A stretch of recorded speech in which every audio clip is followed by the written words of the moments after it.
Kerchief வந்து முகத்தை எதுக்கு போயிட்டு போகணும்னு சொல்லுங்களேன். திரு எடப்பாடி பழனிசாமி உள்ள போயிருக்காருன்னு தெரியுமா தெரியாதா?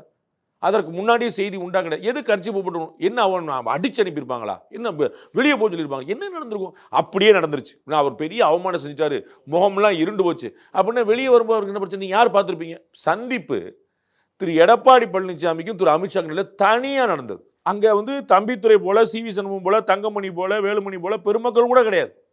யார் உங்களுக்கு செய்தி சொன்னா? எனக்கு புரியவே இல்லை. சொல்லுங்க. அமித்ஷா கத்திட்டாரு, குமிச்சிட்டாரு. இவர் வந்து ஒரு முகம்லாம் தொங்கி போச்சு. யார் பார்த்தீங்க? பேசுன 2 பேர் ஒரு ரூமுக்குள்ள. எந்த கேமரா இருந்துச்சு? எனக்கு புரியவே. அப்ப இது எவ்வளவு பெரிய இட்டுக்கட்டிய கட்டுக்கதைங்கிறத தெரிஞ்சுக்க வேண்டாமா? எவ்வளவு கற்பனையும் தெரிய வேண்டாமா? முகத்தை எதுக்கு மூடிட்டு வரணும்னு சொல்லுங்க. வெளியில வர துண்டை கூட சாதாரணமாக செய்வாங்க. திரு அண்ணாமலை பார்த்தீங்கன்னா ஒரு பிரஸ் மீட்ல 10 தடவை முகம் துடைப்பார். அவருக்கு நேச்சுரலாக ரொம்ப வேர்க்கும். அவருக்கு கையில் ஒரு சிவப்பு துண்டு வச்சிருப்பாரு. நீங்க எடுத்து பார்த்துங்க. தொடச்சிக்கிட்டே அவருக்கு அவ்வளோ வேர்க்கும். திரு நரேந்திர மோடிக்கு வந்து தண்ணி குடிச்ச ஒரு மீட்டிங்ல 3 தடவை தண்ணி குடிப்பார்.